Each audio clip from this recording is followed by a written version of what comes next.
नमस्कार मित्रों, मैं अनिल कुमार सेठ, एस्ट्रोलॉजी, वास्तु व न्यूमरोलॉजी एक्सपर्ट। आज हम कन्या राशि का वीडियो लेके आए हैं। गुरु का राशि परिवर्तन हुआ है। 1 मई 2024 को गुरु ने वृषभ राशि में प्रवेश किया है।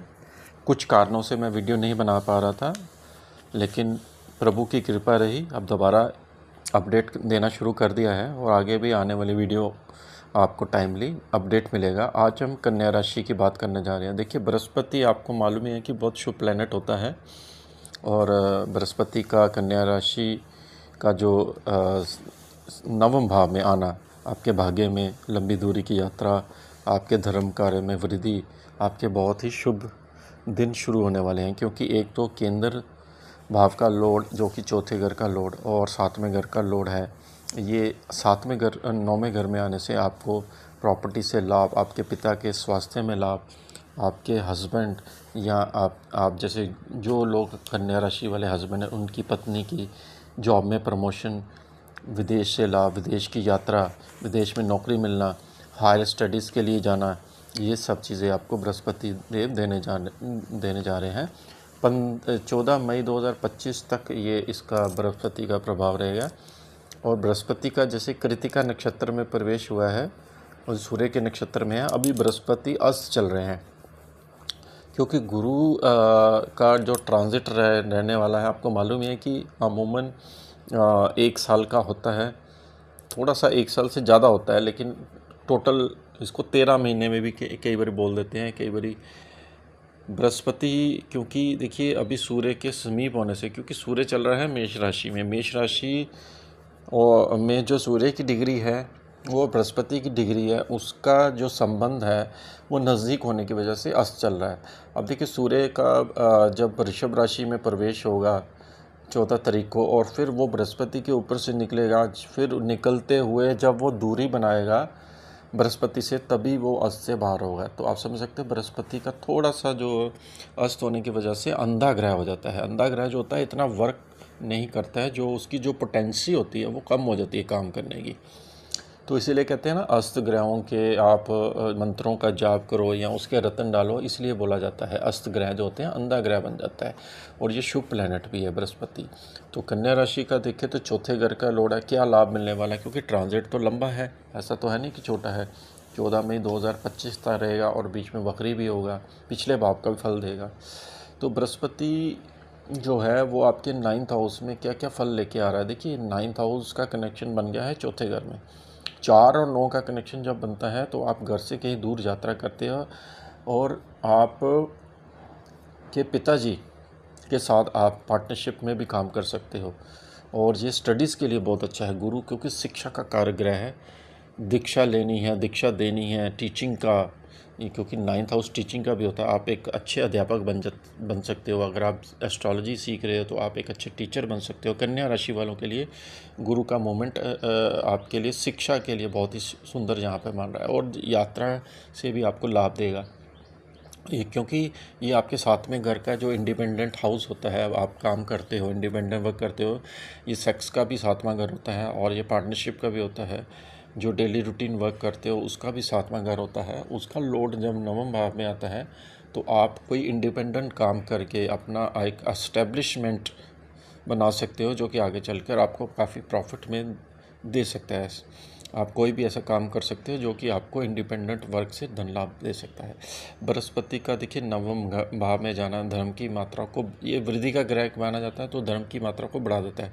आपका खुद का इंटरेस्ट भगवान के प्रति झुकाव रहेगा, क्योंकि 9th हाउस होता है हमारा गॉड का कनेक्शन। जो पिछले जन्म के कर्म होते हैं उसके जो बेनिफिट्स होते हैं, जो उसका जो पुण्य कर्म है, वो भी 9th हाउस से देखा जाता है जब ये भाव जागृत होता है। और ख़ासकर बृहस्पति, क्योंकि कालपुरुष की कुंडली का ये नवम भाव जो होता है वह अपने स्वयं की राशि का होता है, वहाँ धनु राशि आती है।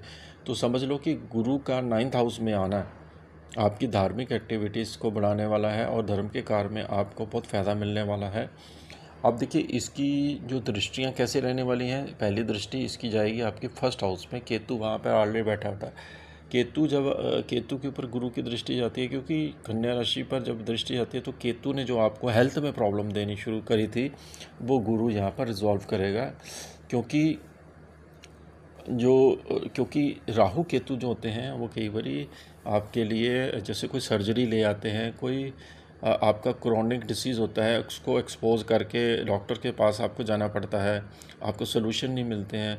और बृहस्पति की शुभ दृष्टि जब आपके लगन पर फर्स्ट हाउस पर जाएगी तो आपको भगवान से ग्रेस मिलेगा, जिसके द्वारा आपको उपचार में सही डॉक्टर मिल सकता है। सही कोई एलोपैथिक, होम्योपैथिक, आयुर्वेदिक कोई भी डॉक्टर हो सकता है, वो आपका ट्रीटमेंट अच्छे से करेगा और आपको सेहत में लाभ मिलेगा। दूसरा, आपकी इमेज अच्छी बनेगी और आपको शिक्षा में बहुत इंटरेस्ट रहेगा। आप कुछ पढ़ने का सोच सकते हैं या सोच सकती हैं कि मैं कुछ अच्छा पढूं जिसके द्वारा आगे चलकर मेरा कैरियर में बूम आए। तो एक बहुत अच्छा ये टीचिंग के तौर पे आपको यहाँ पर गुरु लाभ दे रहा है। इसी तरह से बृहस्पति की दृष्टि तृतीय भाव पर जा रही है, जो कि आपका आत्मविश्वास है उसमें भी बढ़ोतरी होगी, क्योंकि वो वृद्धि कर रहा है। और सिबलिंग से भी सपोर्ट मिलेगा, जैसे भाई बहन है उससे भी आपको काफ़ी सपोर्ट मिलने वाला है। और बृहस्पति की दृष्टि आपकी पंचम भाव पर भी जा रही है। पंचम भाव पर ये गुरु की ऊपर दृष्टि है, ये नीच की हो जाती है। तो पेट से रिलेटेड अगर आपको कोई प्रॉब्लम रहती है तो इसको बीमारी को एक्सपेंड भी कर सकता है ये, क्योंकि एक्सपेंड का प्लैनेट है। पेट से रिलेटेड जैसे आपको लिवर में प्रॉब्लम है तो लिवर की दवाइयाँ आपको खानी पड़ सकती हैं, या कई बार जॉन्डिस हो जाता है तो जॉन्डिस बिगड़ सकता है। इसलिए पेट से रिलेटेड बीमारियों को आपको ध्यान रखना है, क्योंकि ये यहाँ पर इसकी दृष्टि नीच की है। हालांकि इसका लोड बड़ा आपका पावरफुल है जो कि शनि है, लेकिन फिर भी गुरु की दृष्टि यहाँ पड़ रही है तो कुछ ना कुछ लिवर से, पेट से रिलेटेड आपको प्रॉब्लम रहने वाली है। और पंचम भाव होता है आपकी संतान का भी, कि संतान की एजुकेशन में और संतान की पढ़ाई में आप कोई कसर नहीं छोड़ने वाले हैं और आपको यहाँ पर फ़ायदा भी मिलने वाला है। पंचम भाव होता है कि आपकी इंटेलिजेंसी का, आपकी इंटेलिजेंसी गुरु बढ़ा रहा है, आपको नए नए आइडिया दे रहा है और आप पंचम भाव से चीज़ों का लाभ ले सकते हो। तो ये सब चीज़ें आपको यहाँ पर मिलने वाली है। तो बृहस्पति का जो कार्यकाल रहेगा वो आपको मालूम है 14 मई 2025 तक रहेगा। बृहस्पति जब अगले नक्षत्र में जाएगा वो है रोहिणी नक्षत्र में, तो बहुत पावरफुल हो जाएगा। ये चंद्रमा का नक्षत्र है, ये 13/6/2026 को ये जाएगा रोहिणी नक्षत्र पे। तब तक बृहस्पति देव हमारे 10 से 12 भी आ जाएंगे और 21/8/2024 को ये मृगा नक्षत्र में जाएगा मंगल में। तब ये युवावस्था में होगा। आप समझ सकते हो कि जब प्लैनेट युवावस्था में आता है तो उसकी पावर में बहुत ज़्यादा क्षमता में, कार्यक्षमता में बहुत वृद्धि हो जाती है और ये अपना पूर्ण रूप से अपना पूरा कार्य करता है।